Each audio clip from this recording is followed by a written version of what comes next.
আসসালামু আলাইকুম। কাছে আমার পড়ার মতো বাধা নাই, জানেন আমার মা না একদম বাপ ধরেন। নাই, আমার মারাও আছিল, মারাও চলে গেছে। আমি আমার মার জন্য সবার কাছে দোয়া চাই, দোয়া চাই। সবাই আমার মার জন্য দোয়া করবেন, আমার জন্য দোয়া করবেন। আর যদি কারোর সাথে কোনো বুদ্ধি করে দেন এই আল্লাহর রাস্তা আমার মারে আমার আমার সব পরিবারের সবাই ক্ষমা করে দিবেন। আসসালামু আলাইকুম ওয়া রাহমাতুল্লাহ।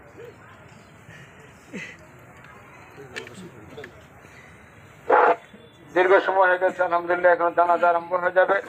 আমরা জানি যে মরহুমার জানাজা নামাজ হবে। উনি আমার সমাজের একজন মহিলা ছিলেন, আমাদের মসজিদের একটি কমিটির সদস্য, আমাদের মুখলিস ভাই। উনি যে আমার মসজিদে নামাজ পড়তেন, ওনার দেড় ঘন্টা আগেই উনি অসুস্থ ছিলেন।